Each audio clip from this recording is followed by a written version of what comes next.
하늘의 문을 여소서. 이곳을 주목하소서. 주를 향한 노래가 꺼지지 않으니 하늘을 열고 보소서. 이곳에 임재하소서. 주님을 기다립니다. 기도의 향기가 하늘에 닿으니 주여 임재하여 주소서. 이곳에 오셔서 이곳에 앉으소서. 이곳에서 드리는 예배를 받으소서. 주님의 이름만이 오직 주의 이름만 이곳에 있습니다. 이곳에 오셔서 이곳에 앉으소서.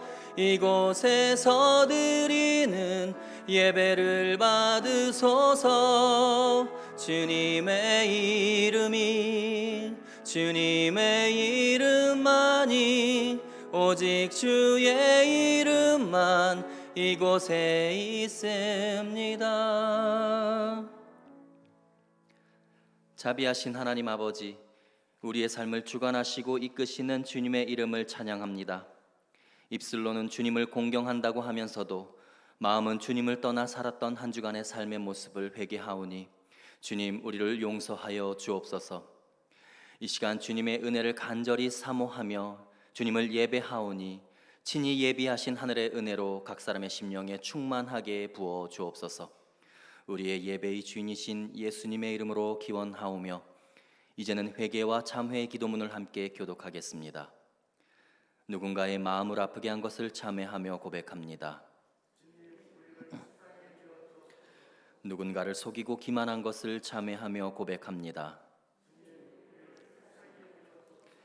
그리스도인답게 행하지 못함을 참회하며 고백합니다.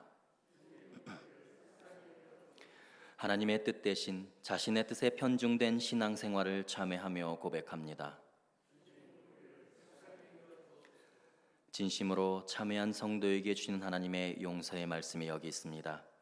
예수께서 이르시되 나도 너를 정죄하지 아니하노니 가서 다시는 죄를 범하지 말라. 아멘.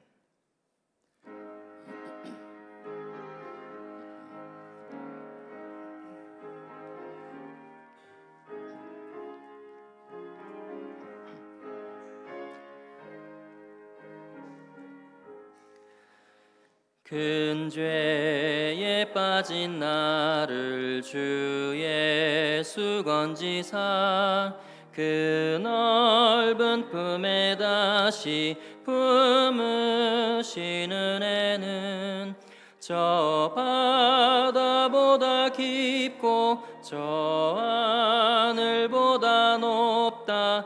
그 사랑 영원토록 나 찬송하리라. 날로 더욱 귀하다. 날로 더욱 귀하다. 한이 없이 넓은 우리 주의 사랑 날로 더욱 귀하다.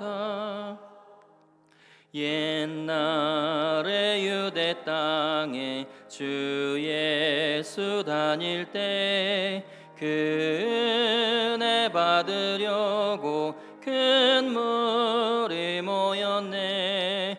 눈먼 자 병든 자를 다 고쳐주셨으니 나 같은 죄인까지 그 은혜 받도다. 날로 더욱 귀하다. 날로 더욱 귀하다.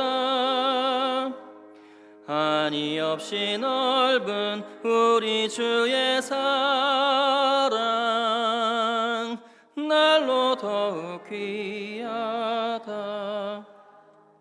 주 크신 사랑으로 만 백성 위하여 그 십자가의 고난 다 받으셨으니 그 속죄 받은 성도 큰 소리 함께 높여 온 천지 울리도록 주 찬송하리라.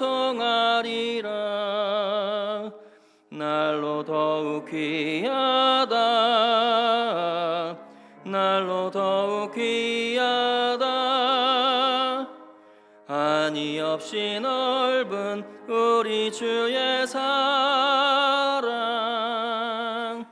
날로 더욱 귀하다. 이 시간에는 모든 예배자들이 같이 마음을 모아 하나님께 기도하겠습니다. 자비하신 하나님, 삶을 지속할 수 있는 용기를 주신 주님을 찬양합니다. 하루하루가 흐르는 강물의 유속과 같음을 느낍니다. 흐르는 시간 속에서 마땅히 붙잡아야 할 것들을 붙잡는 우리가 되게 해 주옵소서. 세월의 덧없음을 한탄만 하는 것이 아니라 주님께서 우리 마음에 심어놓은 생명의 씨앗들을 잘 경작할 수 있게 해 주옵소서. 주님, 우리의 삶을 깊이 들여다볼수록 공허함과 온통 모호함 뿐임을 느낍니다. 주님께서 우리의 마음의 기준이 되어 주셔서 나의 판단은 사라지고 주님의 마음을 세워가게 해 주옵소서. 이 시간 영과 진리로 예배하는 믿음의 성도들에게 주님의 신령한 은혜를 채워 주셔서 고난을 이겨내고 승리하는 하늘의 백성들이 되게 하옵소서. 또한 육체의 연약함으로 고통받는 환우들의 간절한 기도를 들으사 주님의 치유와 회복의 능력으로 응답하여 주옵소서. 우리 주 예수 그리스도의 이름으로 기도하옵나이다. 아멘.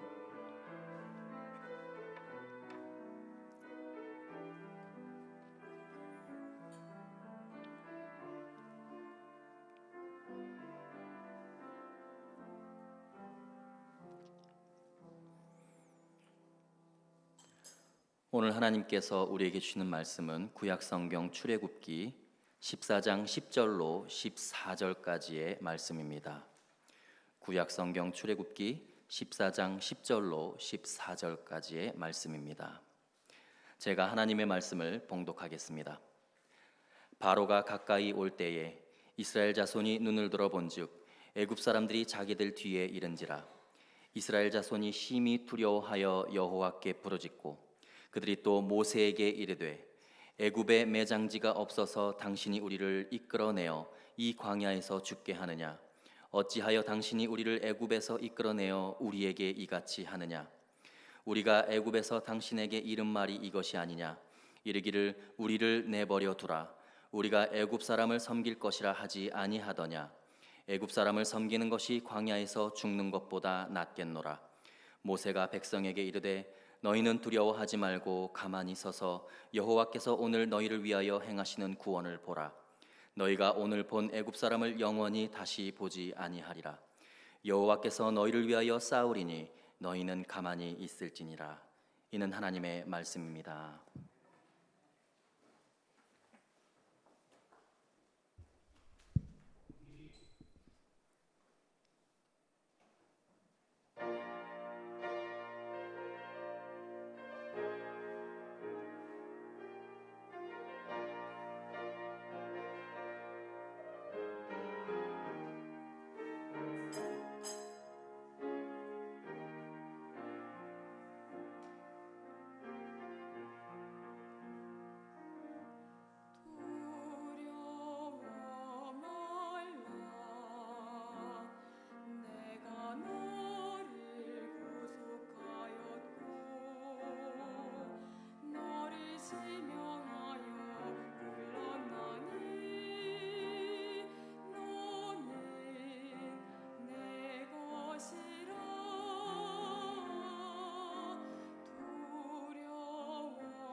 네, 귀한 찬양 감사합니다. 우리 교회 소식 잠깐 나누겠습니다. 여러분 주일 2부, 3부 예배 그리고 수요 예배 실시간 영상 예배로 계속 우리가 서비스를 하고 있습니다. 수요 예배는 오후 7시 본당에서 드리고 있으니까 우리 교회 여러분들의 많은 참여를 부탁드립니다. 그리고 교회학교 성경학교 계속 진행 중에 있습니다. 유년부와 초등부는 오늘까지 하고, 그리고 유치부는 여름 성경학교가 마쳤습니다. 그리고 초등부와 고등부 이번 주 하고 다음 주까지 하고 여름 수련회가 이제 마감을 짓게 되는데, 여러분들 계속해서 기도해 주시고 또한 후원해 주시면 감사하겠습니다. 동도 여전도 연합회 목요일 10시 반에 전국 여전도 회관 2층에서 모임을 갖습니다. 오늘도 엄마손 반찬 사역으로, 아나바다 사역으로 함께 해주시는 분들 특별히 감사하고, 또 이렇게 비 내리는데 앞에서 방역으로 또한 차량 봉사로 수고해 주시는 분들에게도 특별히 감사를 드립니다. 지금 온 나라가 또 이제 물난리, 홍수 문제 때문에 많이 또 이재민도 생기고 목숨을 잃은 분들도 계시고, 그리고 이모저모로 어려움이 참 많이 가중되는 것 같습니다. 이럴 때일수록 우리가 정말 마음을 정말 넓게 먹고 우리가 중보기도 하면서, 또한 어떻게 하면 우리가 이 사랑을 할 수 있을까, 교회에서도 이제 그런 방법들을 찾아보겠지만은 우리 주위에 어려움 당한 이들, 또한 우리가 아는 사람들 중에서 어려움에 처한 이들을 기억하면서 기도하고 실질적으로 도울 수 있는 그런 사랑의 마음을 넓고 풍성하게 가질 수 있는 저와 여러분들이 되기를 바랍니다.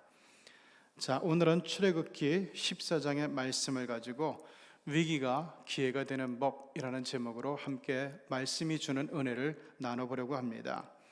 자, 인생을 살면서 우리는 누구나 위기를 맞이합니다. 위기라고 하는 놈은 사람을 가리지 않고 찾아옵니다. 막무가내죠. 그래서 어떤 면에서 볼 때는 인생에서의 위기는 거의 보편적이라 이야기할 수 있습니다.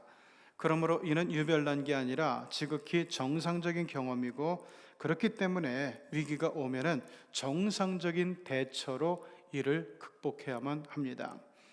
아무리 세게 돌아가는 팽이도 힘이 다 떨어지게 되면은 회전력을 잃고서 비틀거리고 쓰러지게 되죠. 팽이의 입장에서 볼 때 비틀거리는 순간은 분명 큰 위기라 이야기할 수 있을 겁니다. 이때 대처 방법은 너무나 분명하죠. 단단히 묶여진 노끈으로 힘있게 채찍질을 해주면 돼요. 이게 팽이가 위기를 맞을 때 사용하는 정상적인 대처의 방법입니다. 저는 인생도 마찬가지라고 생각을 합니다. 잘 돌다가 힘이 떨어져서 비틀거리는 팽이처럼 우리의 삶에도 힘이 떨어지고 지혜가 떨어지고 능력이 떨어지고 인간관계가 엉망이 되면서 중심을 잃고 비틀거리는 때가 옵니다. 이럴 때 세상은 위기라고 말을 하죠. 이때 중요한 것은 정상적인 대처 방법을 사용하는 겁니다. 큰 위기가 올 때 내 힘을 사용해서는 아무런 소용이 없습니다. 또 그렇다고 해서 나와 비슷한 사람들의 힘을 사용해봤자 그것도 역시 별 도움이 되지를 못합니다. 이럴 때는 외부로부터 오는 강력한 도움을 받아야 됩니다. 성경은 인생의 위기가 올 때 우리를 그 위기에서 건져줄 강력한 존재에 대해서 알려주고 있습니다. 성경에 등장하는 수많은 인물들은 인생의 위기를 극복하는 매뉴얼에 대해서 한 목소리로 증언해주고 있어요. 삶의 위기가 올 때 성경의 인물들이 택한 매뉴얼은 이거였습니다. 놀라지 말고 두려워 말고 간절히 하나님을 찾아라. 위기가 오면 올수록, 고난을 당하면 당할수록 이를 극복해 나가는 과정에서 우리 믿음의 선배들은 점점 더 하나님을 찾는 것과 그분의 도움을 받는 일에 노련해졌고, 이런 말미암아 저들은 인생의 수많은 풍파를 극복하면서 평안하게 저들의 항해를 끝낼 수가 있었습니다. 노련한 뱃사경일수록 맞바람을 이용해서 더 빠르고 수월하게 배를 저어가듯이, 사람들은 위기가 오면 이제는 망했다 하면서 탄식을 하지만, 그러나 그리스도인들에게 위기는 하나님을 더욱 가까이 하면서 놀라운 축복을 얻는 기회가 될 수도 있습니다. 위기는 누구에게나 공평하게 와요. 이럴 때 그리스도인은 불평하거나 두려워하거나 좌절하지 말아야 돼요. 이 세상 어떤 위기도 그리스도와 함께하는 사람들을 넘어뜨릴 수는 없기 때문에 그렇습니다. 이 사실을 너무나 잘 아는 고난의 사도 바울은 로마서 8장에서 이렇게 고백을 해요. 이건 우리 같이 한번 봉독해 보죠. 시작. 누가 우리를 그리스도의 사랑에서 끊으리요? 환난이나 곤고나 박해나 기근이나 적신이나 위험이나 칼이라. 계속 내가 확신하노니 사망이나 생명이나 천사들이나 권세자들이나 현재일이나 장래일이나 능력이나 높음이나 깊음이나 다른 어떤 피조물이라도 우리를 우리 주 그리스도 예수 안에 있는 하나님의 사랑에서 끊을 수 없으리라. 아멘. 누구보다도 고난이 많았던 바울이 우리에게 주는 분명한 메시지예요. 오늘 본문은 이스라엘 백성들이 당하고 있는 위기 상황을 아주 긴박감 있게 소개해주고 있습니다. 어렵사리 출애굽을 해가지고 이제 시나이 반도 건너편에 이른 이스라엘 민족은 그야말로 망연자실한 상황에 놓이게 되었다는 겁니다. 이스라엘을 떠나게 한 것을 후회한 이집트 파라오가 군대를 이끌고 무섭게 추격해오고 있었던 거예요. 저들에게 죽지 않으려면 앞으로 계속 도망을 가야만 하는데 앞에는 깊은 홍해 바다가 무섭게 입을 벌리고 있는 겁니다. 이스라엘 사람들은 대개 유목민들이죠. 그리고 또 농사꾼이에요. 이들이 언제 수영을 배웠겠습니까? 그러니까 지금 이스라엘 사람들은 그냥 쉽게 말해서 살 길이 다 막혀버리는 순간이었다는 거예요. 살다가 보면 우리도 이럴 때가 있습니다. 길이 다 막히고 해결 방법이 없어지는 때 이런 위기 상황을 극복할 수 있는 비결을 성경은 오늘 우리에게 이렇게 알려주고 있어요. 첫째는 두려워하지 말라고. 10절에 보면은 이스라엘 자손들은 이집트 군대가 가까이 추격해온 것을 보고 크게 두려워하기 시작합니다. 동요하기 시작합니다. 그 이유는 하나, 그들이 바로의 군대는 보고 하나님은 보지 못했기 때문이었어요. 어렵고 힘들 때일수록 환경만 보면 안 됩니다. 그러면 한숨만 나오고 점점 두려움만 가중돼 가요. 이럴 땐 하나님을 바라봐야 되는데 이게 바로 위기 극복의 첫 번째 매뉴얼이에요. 오늘 본문은 홍해 사건에서 아주 박살도 완전히 박살날 때 우리가 개박살이 났다 그러잖아요. 이 홍해 사건에서 개박살이 난 쪽은 일방적으로 위협을 받던 이스라엘이 아니라 위기를 몰고 온 이집트 군대였다고 말해주고 있습니다. 이게 뭘 말하죠? 아무리 커다란 위기가 와도 우리가 믿음만 잃지 않는다면 끝장나는 쪽은 당하는 내가 아니라 위기를 몰고 위협하는 우리의 대적들이라는 거예요. 하나님의 자녀는 절대 위기 때문에 망하지 않습니다.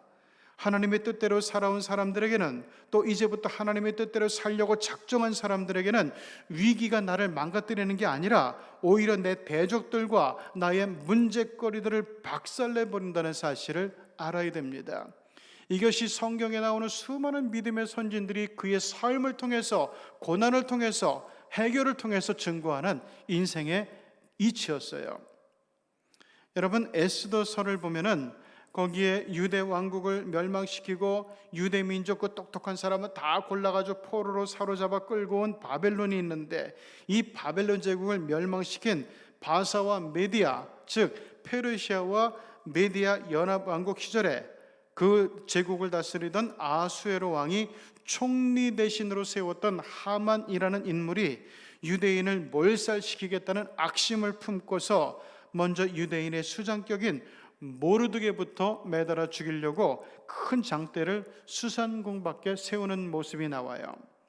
악하고 못된 권력자 때문에 이제 유대 민족이 떼죽음을 당할 수밖에 없는 위기의 순간입니다. 자, 그런데 에스더서를 끝까지 보다 보면은 그 높은 장대에 매달린 인물이 모르드게가 아니라 위기 메이커였던, 위기를 불러왔던 하만 총리였다는 사실을 이야기해 주고 있습니다. 그리고 이게 바로 하나님의 사람들을 위협하던 위기의 종말임을 말해주고 있어요. 진짜 위기는 환경의 위기가 아니라 신앙의 위기라는 것을 에스더서는 우리들에게 가르쳐 줍니다. 신앙의 위기가 오면은 더 이상 하나님이 보이지 않기 때문에 그렇습니다. 하나님 안에 있는 사람들에게 위기는 기회예요. 새로운 축복의 전주곡입니다. 수많은 믿음의 선배들이 그 사실을 증언하고 있어요. 위기가 오면은, 힘들 때는 더욱 하나님을 신뢰해야 됩니다. 힘들다고 해서 믿음을 잃고 두려워하면은 문제는 점점 더 커질 것이고 사단의 역사는 더 심해질 것이기 때문이에요. 그래서 모세는 오늘 본문의 백성들에게 13절 너희는 두려워하지 좀 마라 이렇게 외친 겁니다. 성도가 두려워해야 될 대상은 위기가 아니라 하나님입니다. 성도에게 진짜 문제는 문제를 두려움으로 대하는 거예요. 두려움은 문제를 더 문제시하게 만들고요. 그럴수록 문제는 눈더미같이 커지게 됩니다. 그러나 문제 앞에서 두려워하지 않고 나는 하나님을 믿음으로 이 위기와 고난을 축복의 기회로 만들 거야 힘있게 선포하고 나가면은 어떤 문제든 어떤 위기든 우리 하나님이 끝장내버립니다. 두 번째는 불평하지 말라는 거예요. 오늘 11절 이스라엘 백성들 좀 보세요. 앞에도 막히고 뒤에도 막히니까 출애굽의 은혜를 다 외면해버리고 도리어 불평하기 시작해요. 아니 이집트에는 매장지가 없어서 우리를 광야로 이끌어와 죽게 하느냐고. 그때 모세가 얼마나 속이 상하고 뒤집혔겠어요. 하나님도 많이 속상하셨을 겁니다. 저렇게 은혜를 모르는 모습을 보면은 축복해주고 싶은 마음이 다 없어져 버릴 거예요. 결국 출애굽 1세대가 어떻게 되었습니까? 그놈의 불평 때문에 40년을 사막에서 광야에서 고생만 하다가 다 죽고 말았어요. 이는 우리에게 이 입술의 관리가 얼마나 중요한지를 알려주는 거예요. 위기가 올 때는 입술부터 특별히 관리해야 됩니다. 어려울수록 더욱 희망의 말을 하고 감사의 말을 하려고 노력해야 돼요. 잠언서 18장 21절을 보면은 사람이 죽고 사는 것이 혀의 힘에 달렸다고 이야기하고 있어요. 말이라고 하는 것은 축복의 문을 닫기도 하고 또 열기도 합니다. 우리가 그렇게도 사모하는 구원과 축복과 행복이 어디에 달려 있어요? 다 우리의 입술에 달려 있는 겁니다. 입술이야말로 가장 중요한 영적인 무기임을 우리는 잊어서는 안 돼요. 여호수아 6장을 보면은 여호수아가 여리고성과의 전쟁을 앞두고 이스라엘 백성들에게 주문하고 있는 것이 나와요. 여호수아 6장 10절 너희는 외치지 말며 너희 음성을 들리게 하지 말며 너희 입에서 아무 말도 내지 말아라. 그러다가 내가 너희에게 명하여 외치라 하는 날에 외치라. 여러분 이게 얼마나 힘든 명령이에요. 지금 그 동부 지역에서 제일 크고 견고한 여리고성이 딱 버티고 있는데 이스라엘 사람들은 지금 무기도 없거든요. 소모는 양을 치는 막대기를 갖고 싸워야 될 판인데 아니 공격의 전술을 논하는 게 아니라 소리 없이 계속 일주일 내내 돌라는 거예요. 이거를 어떻게 불평 안 하고 어떻게 비난하지 않고 이 명령에 순종할 수 있겠어요? 이스라엘 백성들이 순종하기에는 너무나 힘든 명령이었어요. 말도 안 되는 명령이었어요. 자, 그런데 너무나 견고해서 철옹성처럼 보이던 그 여리고성이 입술을 잘 관리해야 돼라는 여호수아의 명령에 끝까지 순종하니까 정말 거짓말처럼 와르르 무너져 내렸다고 성경은 알려주고 있어요. 여러분 저 사진을 보세요. 오늘날 고고학은 저 여리고성의 폐허를 이제 파헤치면서 그 입술을 잘 관리해서 여리고성을 무너뜨렸던 이스라엘 사람들의 신앙의 역사를 우리들에게도 생생하게 증언해주고 있는 거예요. 지금도 마찬가지입니다. 때에 맞는 적절한 말은 문제와 위기와 장벽을 무너뜨리고 굳게 닫힌 문을 열고 힘센 대적을 무릎 꿇게 만드는 거예요. 애국의 어느 카페에서 아주 이색적인 실험을 한 적이 있었어요. 그 카페에 누구든지 와가지고 커피 한 잔 이렇게 반말로 주문하면은 1만 원 받았어요. 그리고 커피 플리즈 커피 한 잔 주시겠어요? 이렇게 얘기를 하면은 정상 요금을 받았고, 그리고 헬로 커피 플리즈 안녕하세요 커피 한 잔만 주시겠어요? 이렇게 공손하게 이야기를 하면은 할인 요금 2,000원을 적용하는 거예요. 그래서 4,000원만 받았어요. 자, 이 실험을 하게 된 배경이 있어요. 점심시간에 카페에 대개 직장인들이 몰려왔는데 이 직장인들은 대개가 스트레스를 잔뜩 받은 상태예요. 그러다 보니까 커피를 주문할 때 종업원들에게 무리하게 구는 일이 많았어요. 반말을 하고. 그러다 보니까 이 종업원들의 스트레스가 점점 심해지게 됐죠. 그래서 이 매니저가 생각해낸 것이 바로 위에 내용을 적었던 안내문을 딱 거기다가 붙여두는 거예요. 그래서 정중하게 예의 바르게 주문을 하면은 할수록 할인 요금이 적용되게 한 거죠. 재밌는 것은 이 안내문을 걸고 나서는 제값 주고 커피 마시는 사람은 한 명도 없었다는 사실이에요. 그 이유는 손님들의 행동이 다 변했기 때문입니다.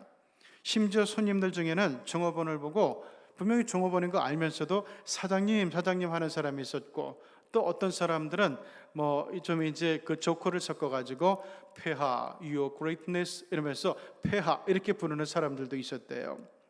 자, 그러면서 이 카페 분위기가 얼마나 편해지고 얼마나 더 유쾌해지고 얼마나 더 잘 웃는 아주 좋은 공간이 되었는지 몰라요. 자, 이제 우리들도 스스로의 언어 습관을 한번 돌아봅시다. 나는 내 말 때문에 추가 요금을 지불하는 사람인가? 아니면은 이 말을 잘해가지고 할인 요금을 적용받는 사람인가? 우리는 둘 중에 하나일 거예요. 좋은 말은 얼굴도 아름답게 해주지만은 사실은 마음도 아름답게 해줍니다. 이제부터 우리 교회는 감사하는 말, 격려하는 말, 응원하는 말, 위로하는 말을 정말 많이 해서 힘들고 다들 어려운 이때 할인 요금을 많이 적용을 받는 우리 휴경의 성도들이 꼭 되시기를 축원합니다. 마지막으로 위기 앞에서는 더욱 하나님을 붙잡는 게 매뉴얼이라고 성경은 얘기합니다. 오늘 13절 모세가 명령합니다. 너희는 두려워하지 말고 가만히 서서 여호와께서 오늘 너희를 위하여 행하시는 구원을 보라. 여기서 가만히 서라는 말은 내 힘이든 누구의 힘이든 믿고 좀 움직이지 말라는 거예요. 사람은 때로 강해 보이기도 하지만 실은 한없이 약한 존재예요. 제가 이제 밤에 중랑천을 좀 뛸 때가 있어요. 그럼 이제 둔치를 막 뛰다 보면은 요새 막 비가 오고 그러니까 지렁이들이 막 스물스물 기어 나오거든요. 그래가지고 그냥 이렇게 보고 뛰어야 그냥 가볍게 뛰는데 이 지렁이 밟으면 제가 갑자기 막 놀란단 말이에요. 뭐 이전에 시골에 살 때는 지렁이 갖고 막 놀기도 하고 낚시도 하고 그랬는데 수십 년을 안 만지다 보니까 이제 징그러워서 못 만지겠어요. 그래서 그게 밟히면은 막 그냥 그 기분이 이상해져요. 그래서 아래를 보고 뛴단 말이에요. 이렇게 지렁이도 피해서 뛰어요. 이렇게 약해요. 아무리 공들여서 탑을 쌓아도 조금만 잘못하면은 그 공든탑이 와르르 무너져 내리는 게 이게 인생이에요. 그런데도 많은 사람들이 일이 잘 풀리거나 돈을 벌면은 서서히 하나님을 떠나버려요. 하나님 없어도 잘 살 수 있다 이거예요. 어떤 분들은 아들을 달라고 기도했다가 아들을 낳으면 기도를 그쳐요. 합격해달라고 기도하다가 합격하면 또 기도를 그쳐요. 승진해달라고 기도하다가 승진이 돼버리면 기도를 그치고, 병 고침을 위해서 기도하다가 병이 나오면은 또 하나님께 기도하는 것도 멈추고 하나님의 곁으로부터 점점 떨어져가는 모습을 보이게 됩니다. 그런데요, 성공하면 성공할수록 믿음을 더 키우고 기도도 많이 해야 돼요. 이게 정상이에요.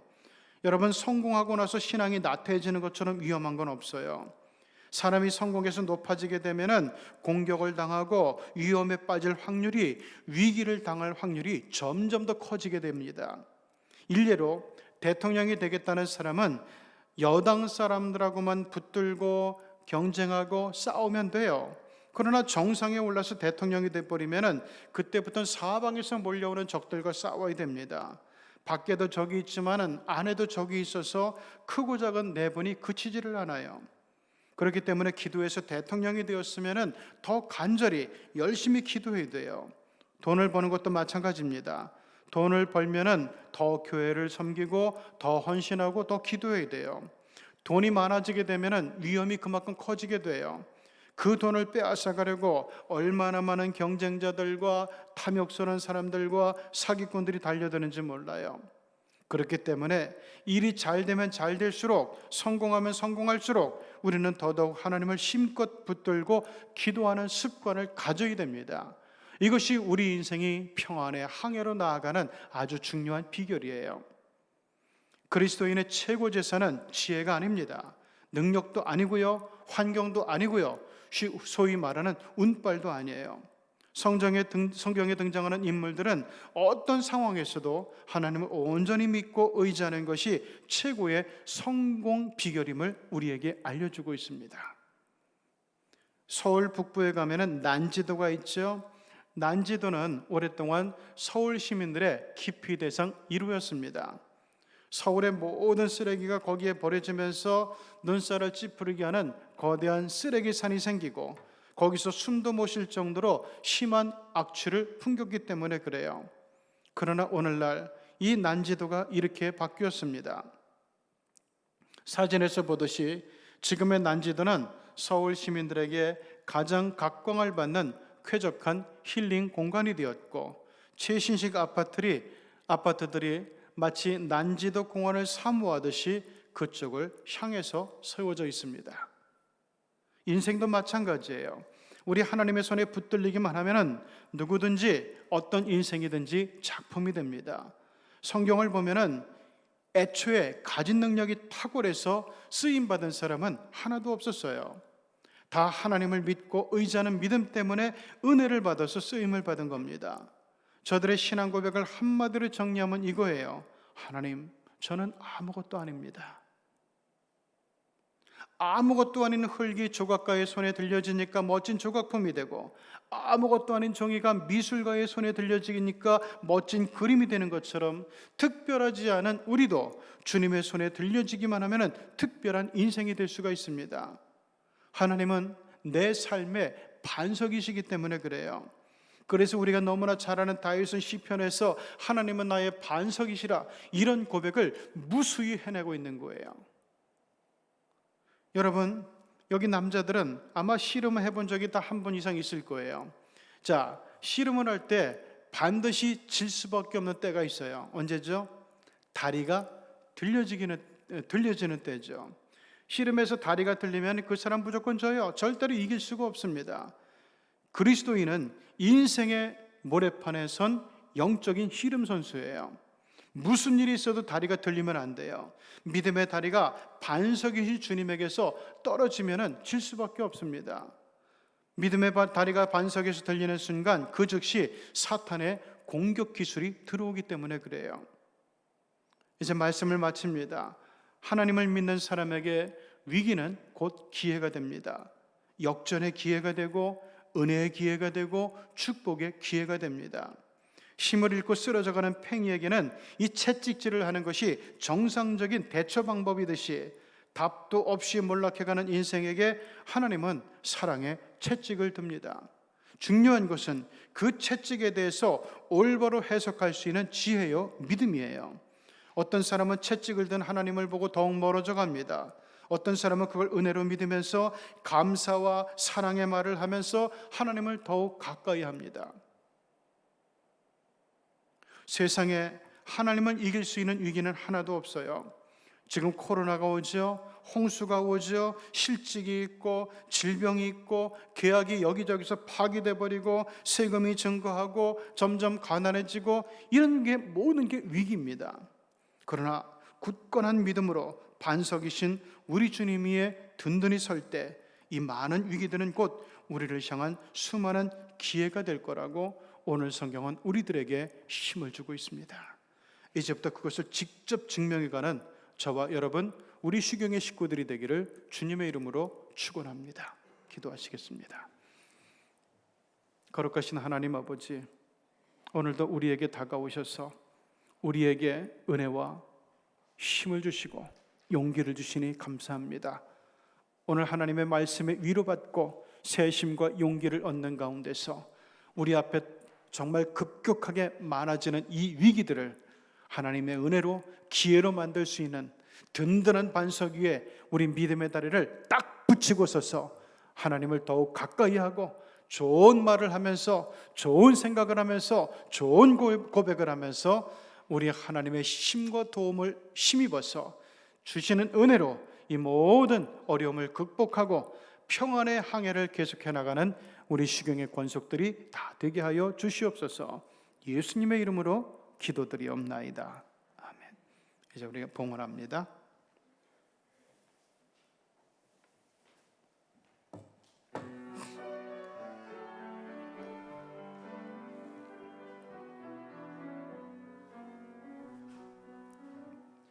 너의 가는 길에 주의 평강이 있으리. 평강의 왕 함께 가시니 너의 밟는 걸음 주 인도하시리. 주의 강한 손 너 이끄시리. 너의 가는 길에 주의 축복이 있으리. 영광의 주 함께 가시니 내가 밟는 모든 땅 주님 다스리리. 너는 주의 길 예비케 되리. 주님 나라 위하여 길 떠나는 나의 형제여, 주께서 가라시니 너는 가라. 주의 이름으로 거칠은 광야 위에 꽃은 피어나고 세상은 내 안에서 주님의 영광 보리라. 강하고 담대하라. 세상 이기신 주 늘 함께 너와 동행하시며 내게 새 힘을 주시리.